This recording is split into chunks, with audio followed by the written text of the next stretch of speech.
Imagine spending over $3,000 on a MacBook Pro only to realize later you didn't even need all that power. Trust me, I've been there, and today I'll make sure you don't fall into the same trap. Let's figure this out together. It's really easy to get caught up in the hype and feel like you need the best of the best. But do you really? Apple makes it hard to decide with so many options, and with the M4 Max and the M4 Pro, the difference isn't just about power.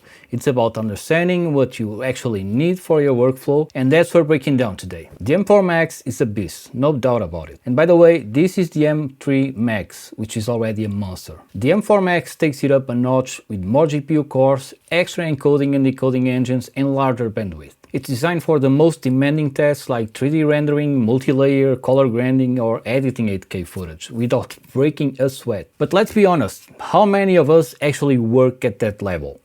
Even if you're editing 4K videos with heavy effects, the M4 Pro and probably even the M4 chip can handle it brilliantly. And by the way, I'll also be reviewing and comparing the base MacBook Pro M4 this week, so stay tuned for that. And so, unless you're a high-end professional juggling massive projects daily, or you need to save every second on export times, the M4 Max is probably overkill. Think of it like driving a Ferrari in the city.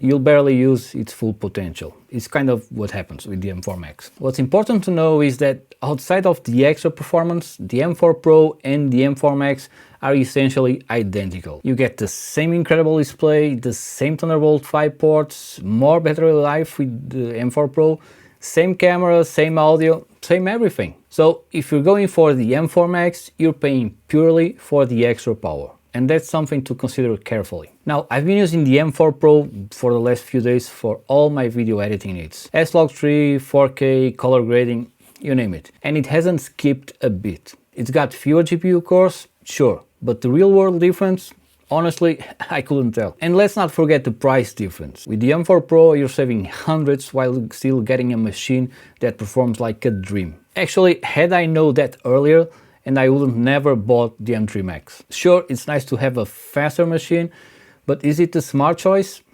Probably not. Using the M4 Pro feels like upgrading to first class on a flight.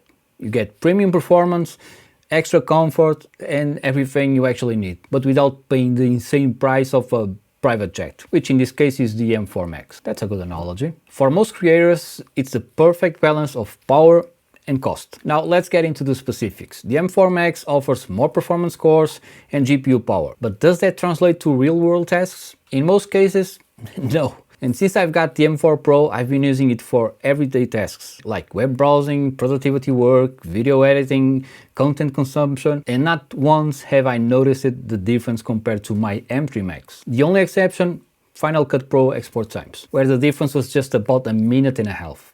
And honestly, for most of us, that's negligible. For everyday creators, the M4 Pro already over-delivers. It's powerful, efficient, and handles multitasking like a champ. And remember, portability, battery life, and costs are just as important as raw power. The truth is, choosing between the M4 Pro and M4 Max comes down to one question. What's your workflow? Because for most of us creators, the M4 Pro is all you'll ever need. But if you know you're one of the few who truly needs the M4 Max power, and you know who you are, then just go for it. Just think about it. If your workflow includes editing YouTube videos, writing scripts, and occasional multitasking, the M4 Pro is more than enough. So before you make a decision, think carefully about what you really need. It's also worth checking out older models like the M1 Max or newer, because they are still fantastic machines. And if you already own one and it's working, just keep it. Now, if you're serious about making the right choice, check out my in-depth review of the M4 Pro right here,